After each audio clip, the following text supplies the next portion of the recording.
And who could it have been? Let's see, I don't know. Let me think. Let me knock on Mr. Noggin. Who could trick us into doing that? Could have been Satan.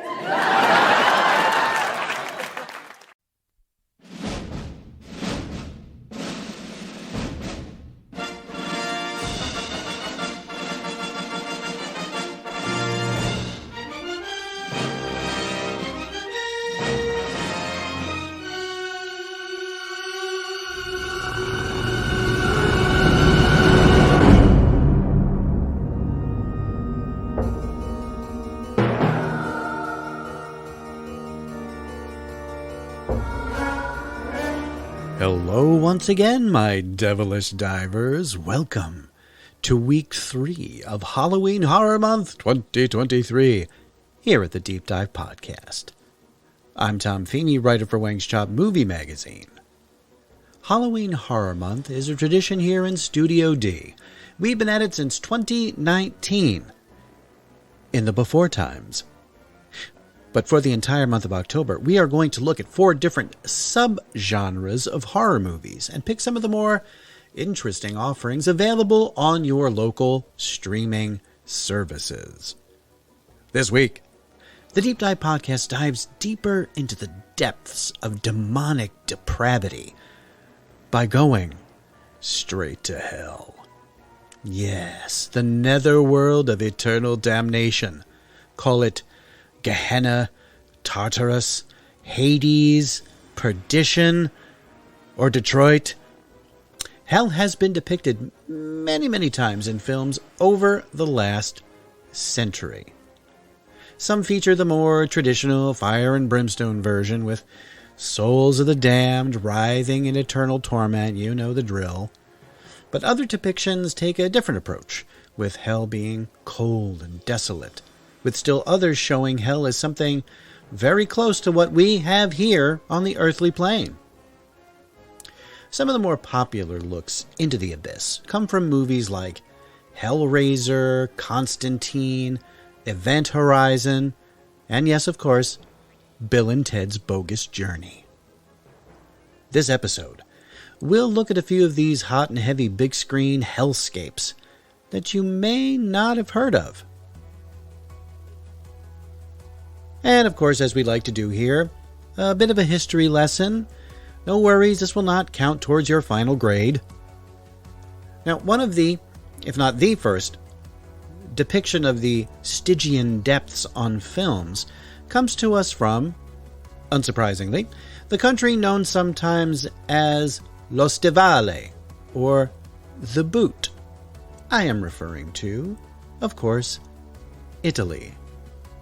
Why did I say unsurprisingly? Well, the film in question was called The Inferno and was based on the classic 14th century Italian narrative poem, The Divine Comedy, by poet Dante Alighieri, as in Dante's Inferno. This film version of Inferno, released in 1911, was the first feature-length motion picture produced in Italy, and took 3 years to create. Now, for those of you not familiar with Dante's work, here's the Cliff's Notes synopsis, or Spark Notes if you're younger. The Divine Comedy, also Dante's Inferno, is the first part of the epic poem. It is the story of the author's fictional journey through the 3 realms of the afterlife: hell, purgatory, and paradise. The depiction of hell in the film is pretty gruesome, just like it is in the poem, especially given the time it was made and the crude filmmaking techniques available over a century ago. There are scenes showing Satan eating people, sinners writhing in fiery lava, a man carrying his own severed head. It's freaky stuff, and really well done. No pun intended there. Thankfully, the film has survived to this day and has been restored, given new soundtracks, and even colorized. You can watch it for free on YouTube. Highly recommended. Now, that was just a little hors d'oeuvre. Now for the main dish. Right after this. Quiet! I'm me, Fruit Brute, with my fruit-flavored cereal, Fruit Brute, part of your nutritious breakfast. Fruit on you! But delicious Fruit Brute has fruit-flavored marshmallows for the howling good taste of fruit. Count Chocula's got chocolate marshmallows. Frankenberry's got strawberry-flavored marshmallows. Fruit Brute, with the howling good taste of fruit. Kenner presents new alien action figure. Phoenix Glow! Quick, shut the L off! The alien's locked out now! He got through! Give up! Alien can't be beat! We'll zap him with the light! Don't, he'll destroy the spaceship! We've lost! Better find another ship! Let's try the kitchen! Another triumph for Alien! Alien action figure. New from Kenner.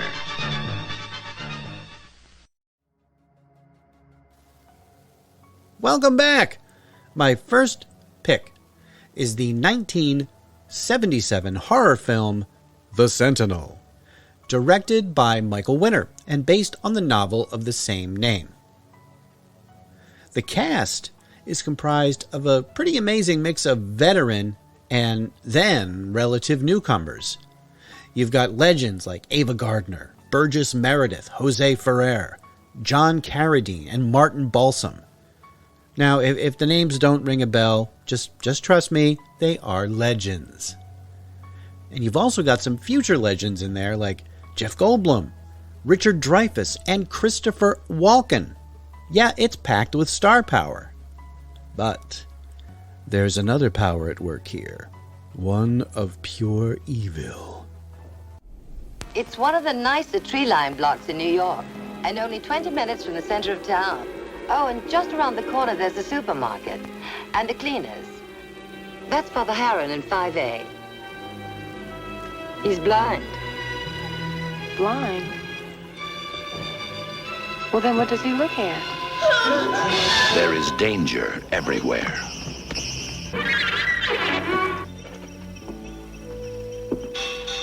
There is evil. Evil everywhere. Turn around, Allison. Look behind you. There is horror. There is darkness. I think Allison may die. But watching, waiting, warding off evil, there is hope. The Sentinel. Before Halloran, there was Father David Spinetti. Before him, Mary Thorin becomes Sister Mary Angelica. Father Matthew Halloran dies the same day that Allison Parker disappears and becomes Sister Teresa. I call it!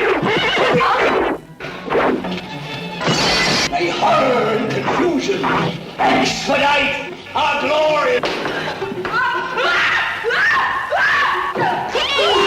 Is the Sentinel the only thing that stands between the mortal world and the torment of hell?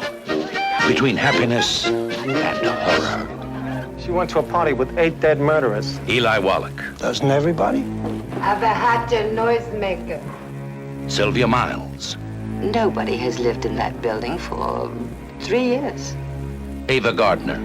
Martin Balsam. Jose Ferrer. Arthur Kennedy. There is danger. Swear to God, I'll kill you! Chris Sarandon. I'll kill you! Burgess Meredith. Welcome home. And Christina Rains. The Sentinel. The most frightening motion picture experience of your life. And the most revealing. Turn around. Look behind you. Be one with us.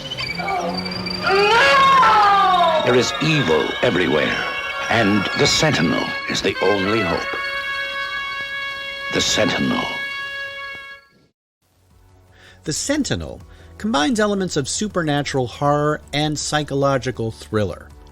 The story revolves around Allison Parker, a young and aspiring fashion model who moves into an old brownstone apartment in Brooklyn Heights, New York. She is seeking independence from her troubled past, which includes a traumatic incident involving her ex-lover. Unbeknownst to her, and I do love the word unbeknownst. The brownstone has a sinister history and is linked to a secret the Catholic Church is trying to hide. Allison soon begins to experience a series of disturbing and unexplainable events. She hears strange noises, sees eerie apparitions, and senses a pervasive, malevolent presence in the building. She befriends her neighbor, Father Halloran, a blind priest who lives on the top floor. Now, Father Halloran warns her of the building's dark past, and it becomes clear that he is guarding something terrible. As Allison's experiences become increasingly horrifying, she seeks help from her boyfriend, Michael, and a detective named Gatz, who is investigating a series of mysterious deaths in the area. These deaths are somehow connected to the brownstone and the inexplicable events that Allison is witnessing.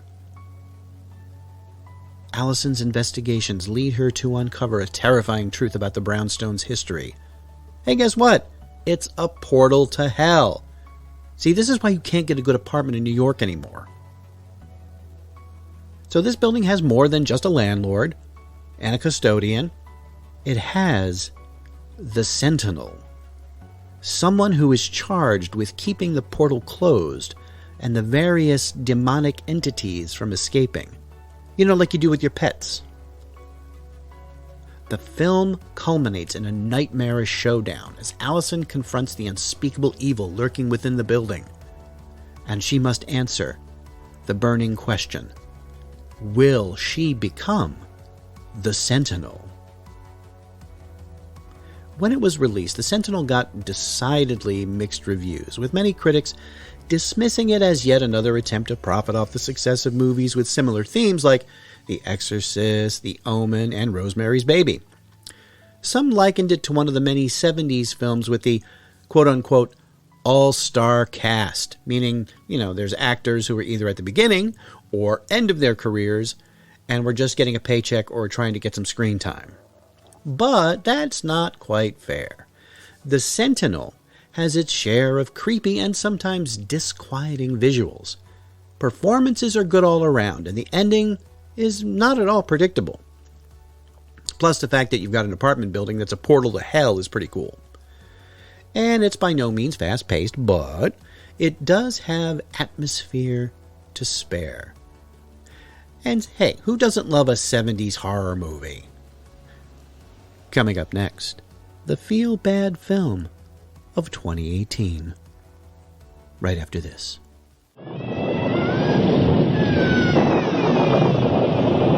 Good evening to you, my friends.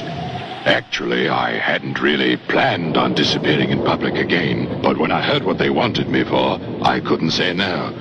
I'm here to tell you about the amazing new Talon Invisible Zipper. And believe me, friends, if anyone should know a good thing when they don't see it, it's me. You can install the Invisible Zipper easily with Talon's incredible new zipper foot. And when you're done, all you'll see is nothing. And if my clumsy hands can do it, anyone can do it. This is the Invisible Man saying, get the amazing new Talon Invisible Zipper. Well, goodbye for now, and I won't be seeing you.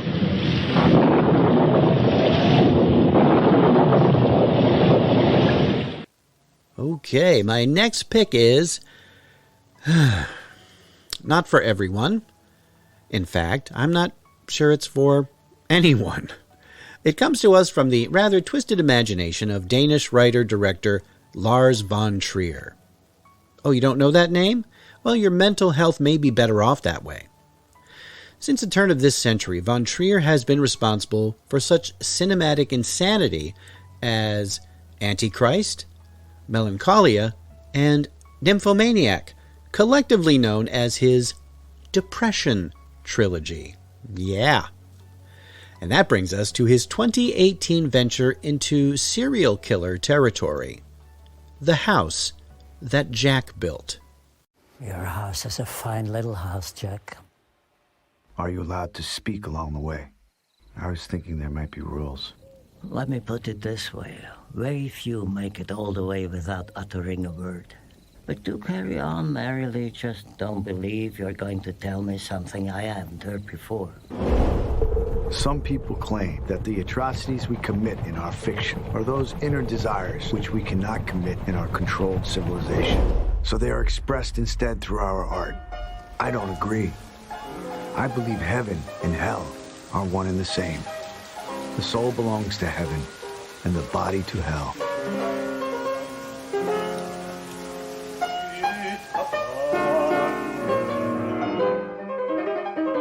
When I think about all the things I've done in my life without in any way resulting in punishment.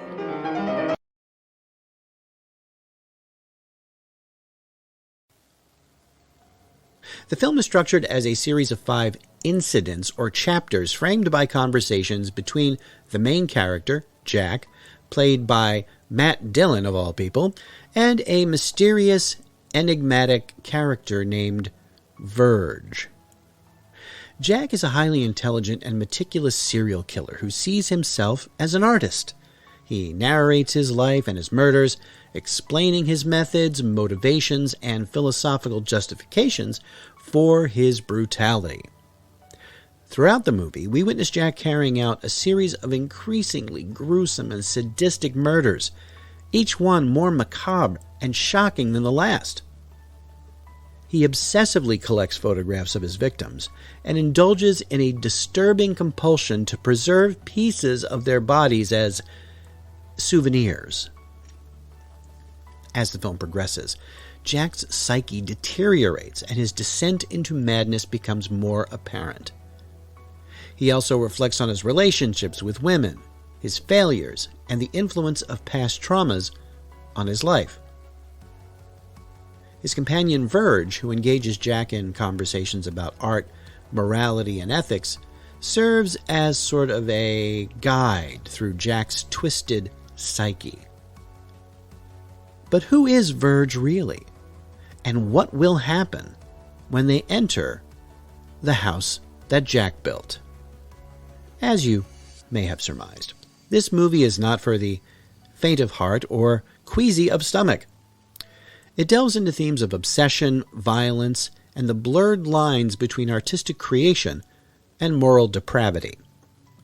The film has sparked intense debate and has been both criticized for its graphic content and praised for its unique approach to examining the nature of evil and the human psyche. Will Jack meet his end and find himself facing an eternity in the fiery pit of hell? Maybe. After a break, we make some nonfiction friction. The Halloween experts at Magic Manor have everything you'll need this year, including actual character masks from famous motion pictures. And they can show you the proper application of makeup to impress that special someone. Magic Manor's professional hand-painted custom masks start as low as $250. This Halloween, remember Magic Manor. Wigs, masks, makeup, costumes, shockingly authentic. Magic Manor, East Wind Mall. Everybody's heading for Woolworth and Woolco to get set for Halloween. There's costumes of TV favorites like Wonder Woman and the Hulk. There's popular characters from Star Wars. And there's superheroes like Spider-Man, Batman, Superman, and many more at bare bones prices. $2.38 to $4.17. And there's Spook Sticks, Face Pops, Hallowitches, wrapped candy of every kind, all at the favorite Halloween haunts. Woolworth and Woolco.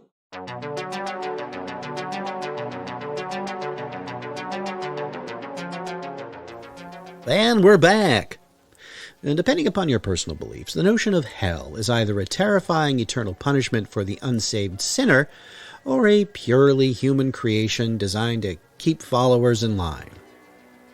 Does anyone truly know if hell is real? What about those who have technically been declared dead and have been revived? There are many stories of people who have experienced visions after they have, quote-unquote, died. Many of those visions include seeing a bright light, or traveling through a tunnel, or seeing long-deceased loved ones, and reliving past memories. Some scientists believe that when the body senses a lack of oxygen, there's a burst of activity in the brain that's part of a kind of survival mode. That activity takes place in the part of the brain that controls memory, learning, and dreaming.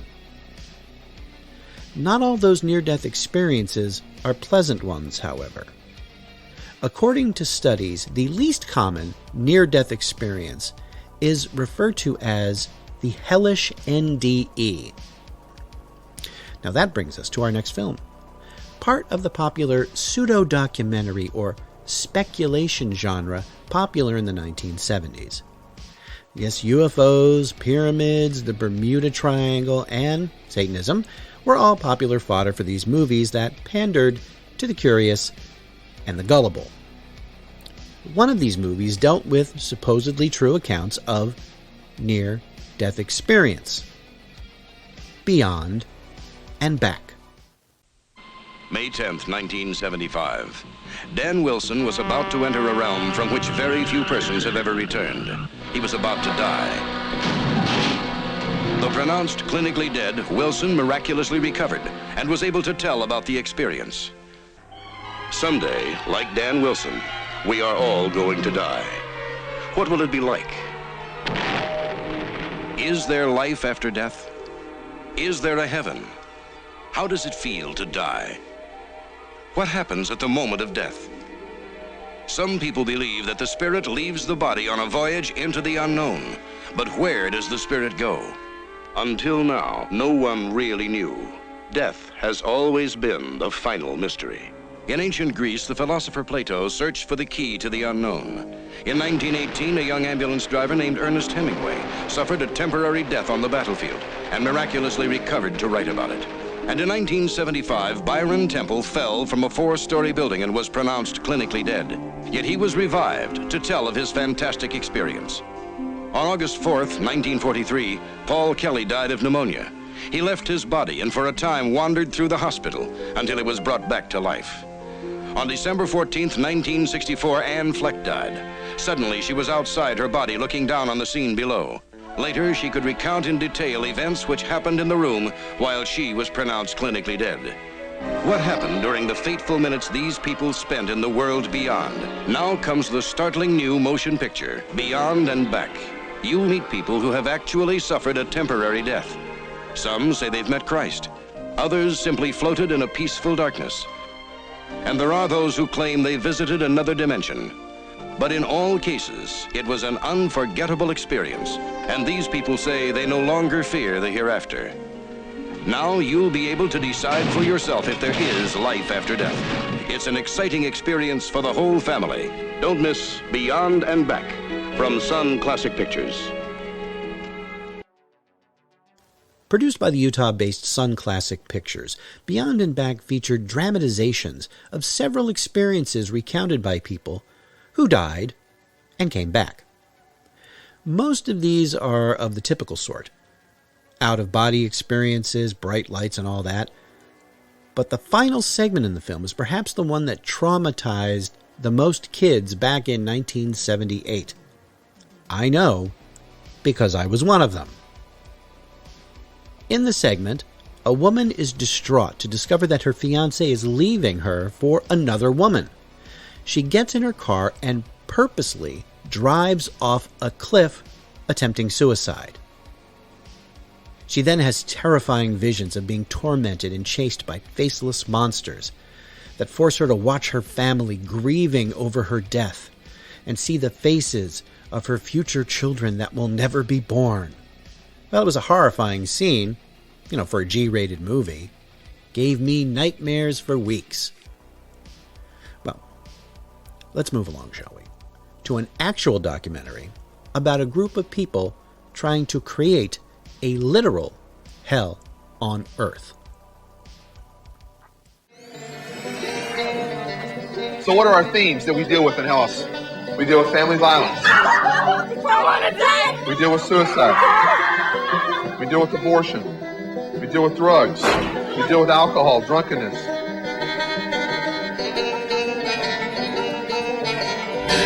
Welcome.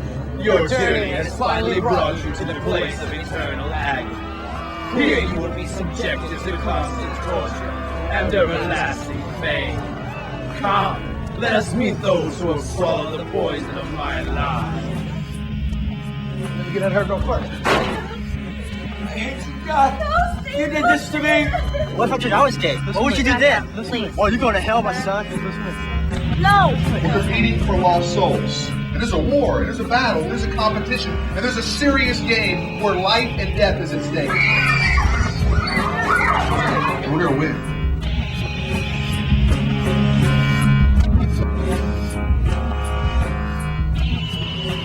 If you were to die tonight, do you know where you will go?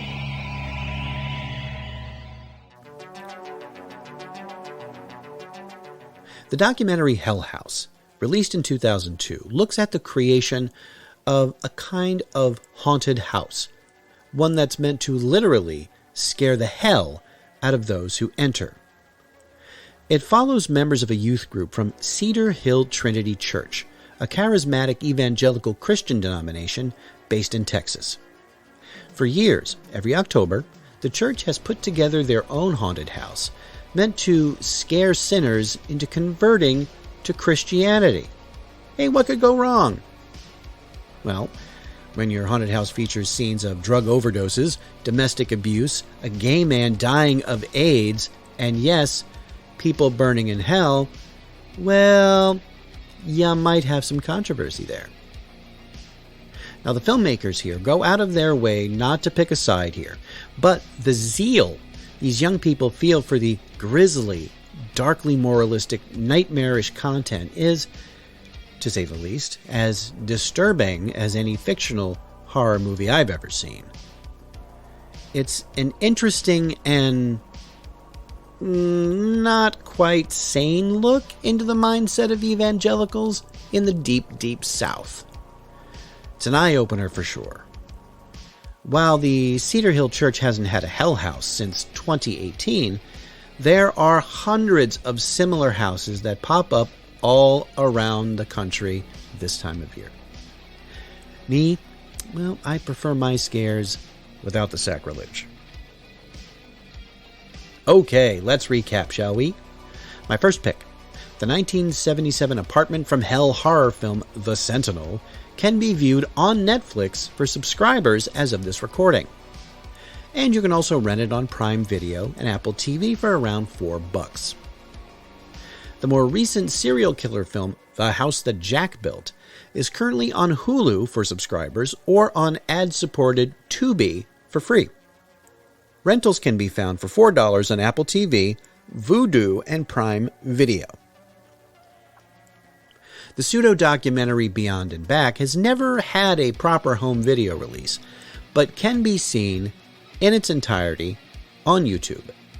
And the actual documentary, Hell House, is on Prime Video only for a rental price of $5.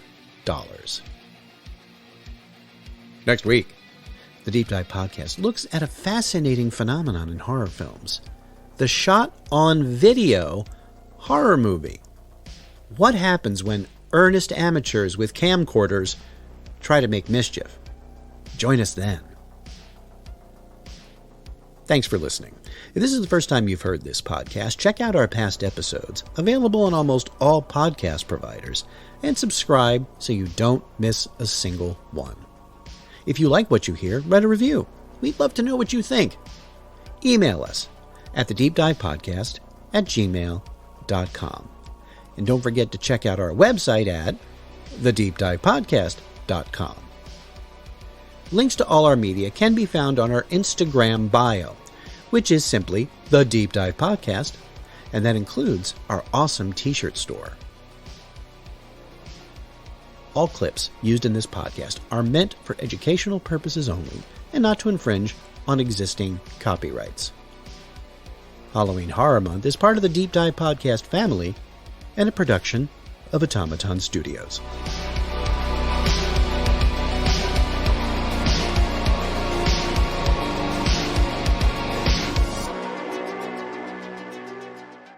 Do atheists go to hell? No. How about people who say they are not religious, but they are spiritual? Straight to hell, to the boiler room of hell, all the way down. Sometimes I pull them out just so they think everything is going to be okay, but then I put them right back in. Good. Good. That makes me happy.